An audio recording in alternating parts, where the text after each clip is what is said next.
Good day to everyone. Welcome back to another coffee break program. And today we are going to discuss about adult onset Still's disease.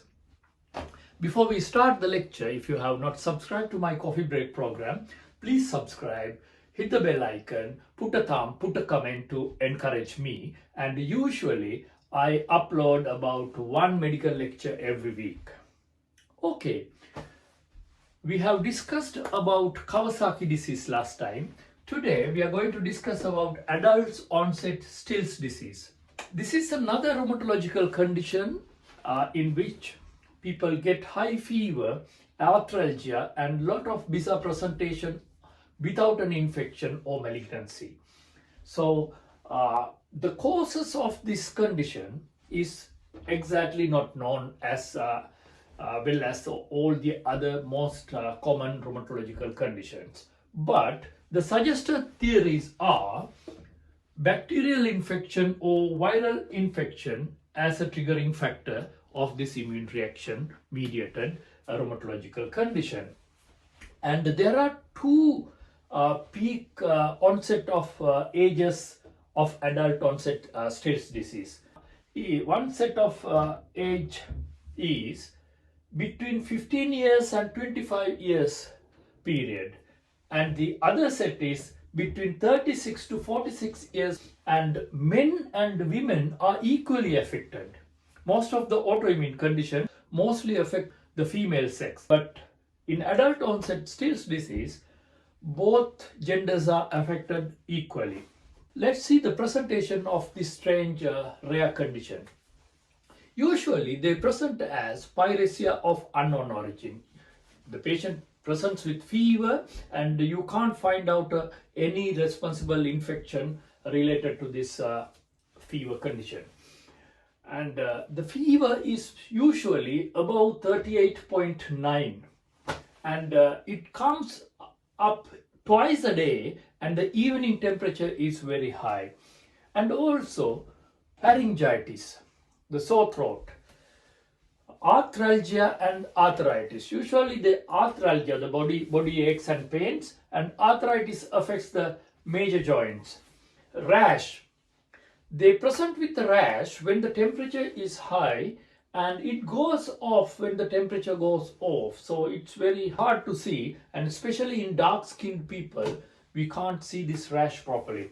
And myalgia, aches and pains of the body. Lymphadenopathy, especially the cervical area of the body, and they have deranged LFTs. Usually the transaminase are very high and ferritin is sky high, and hepatosplenomegaly can be there, and even pericarditis, pleural effusion can be seen in this condition as well. So if somebody comes with pyrexia of unknown origin and there is no clear evidence of explanation in the light of an infection or in the light of any other rheumatological condition, usually their antinuclear antibody and rheumatoid factor are negative.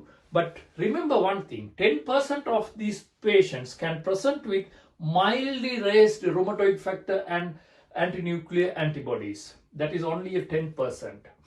So in such a situation, you have to suspect adult onset Still's disease. There could be no joint involvements, or there could be all these features are not presenting together. And there is another involvement of this condition, that is the macrophage stimulation syndrome. In macrophages stimulated syndrome, they present with low blood count. It's like a pancytopenia like picture, and their triglycerides are very high. The laboratory findings of adult onset Still's disease. Usually, even in the presentation, their ferritin level is sky high, usually about 10,000. And full blood count, ESR, CRP, they are also high. And liver transaminase and LDH, both of them are high. This is the usual typical presentation. But if it is macrophage activation syndrome or macrophage stimulation syndrome, The white cell count is low and it comes like a pancytopenia, like picture, with high triglycerides. And also they can present as thrombocytopenia and DIC like picture. In the lab findings, some patients may present with anemia and even may need blood transfusion. The diagnosis of adult onset Still's disease is mostly a clinical diagnosis based on exclusion of other possible rare causes of pyrexia of unknown origin. Exclude the other infections, exclude other autoimmune conditions, and exclude underlying malignancy. So we have to investigate broadly and exclude all these conditions. And there are some criteria for diagnosis of adult onset Still's disease, and these criteria should be used as supportive tools for the diagnosis, and the clinician should clinically diagnose the condition. The commonest criteria is called Yamaguchi criteria. Yamaguchi criteria, major criteria and minor criteria. They say 5 out of these two criteria, two sets, and of which 2 should be from the major criteria, is suggestive of adult onset Still's disease. But remember, this is not a perfect standard analyzer. I will tell you why.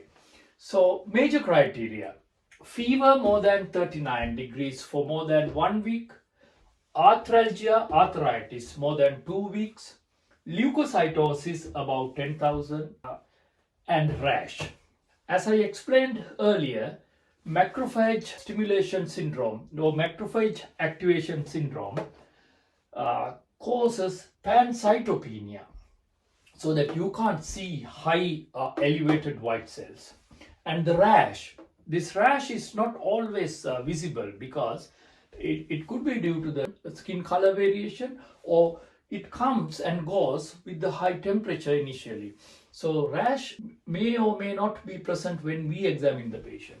Minor criteria: sore throat, very common, and lymphadenopathy, mostly in the upper part of the body, and hepatosplenomegaly, and raised AST, ALT, and LDH, either AST or ALT, or raised LDH when other causes are excluded, and negative anti-nuclear antibodies and rheumatoid factor. Again, there is a problem because, as I told you previously, 10% of adult onset Still's disease patients can have mildly elevated rheumatoid factor or anti-nuclear antibodies, but they are not clinically significant to diagnose any other rheumatological condition. So subject to all these things, and do you remember initially I told you that their ferritin level is sky high, and Yamaguchi criteria does not mention about a high ferritin. So taking all these things into consideration, you can diagnose adult onset Still's disease. The treatment or the management of adult onset Still's disease should be done by a rheumatologist, but the basis is either you can use steroids or non-steroidal anti-inflammatory medications. Remember one thing: adult onset Still's disease can present with 3 ways. One, they may present only once in their lifetime and will never come back. Another, third, can present with this syndrome throughout a long period of the lifespan, and you have to treat accordingly. And there is another third which comes and goes. So it presents in 3 ways clinically.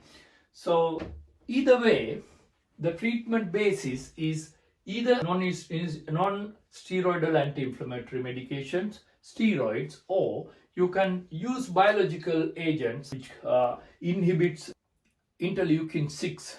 Hope you learned something about adult onset Still's disease today, and welcome back to another lecture in 1 week's time. Meantime, if you have not subscribed to my coffee break program, and if you think that this is helpful, you can subscribe, hit the bell icon, put a thumb, and put a comment to encourage me. Let's meet again in 1 week time. Till then, goodbye.